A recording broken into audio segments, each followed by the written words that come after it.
Mark Levine, Excel Bradshaw Management Group. So what's the difference between a portfolio property manager and an on-site property manager who's dedicated to your building? There's a lot of things, and one is cost. A dedicated property manager is for your property only.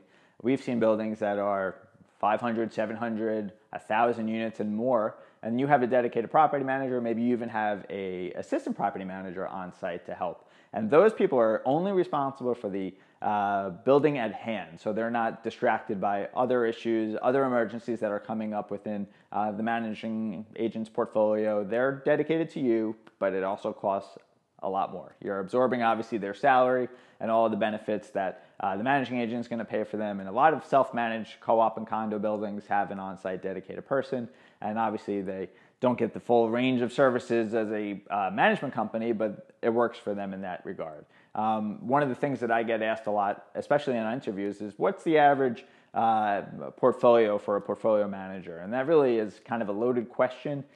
We have managers that are handling several small buildings and maybe a mid-sized building, and then we have some that are handling a very large building and then maybe one mid-sized building. So there's never really a right or wrong answer, and it could be kind of a trapping question if you look at it in pure numbers, but it really comes down to workload and responsibilities.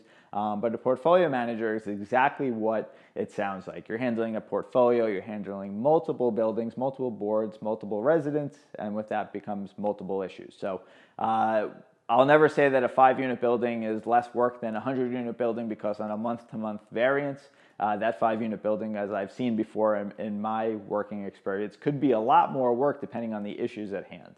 For those that didn't know exactly what a portfolio manager is, I hope that helps to describe it. They are out in the field, they're running around with multiple boards, and with that becomes multiple issues across the board. But we always provide the same level of service, no matter if it's a dedicated property manager just on site, or if it's a portfolio property manager that handles a few in a borough or in multiple boroughs. And we're never more than an email or a phone call away. So I hope that little tip is helpful. If you want to like us on Facebook, you can find us at facebook.com/XLBradshaw. If you want to follow us on Twitter, we are at Excel Bradshaw. Again, I'm Mark Levine. If you want to email me any questions, I'm happy to answer them. I have really fast fingers. I tend to answer really quickly. You can email me at mblevine@ebmg.com. Until next time.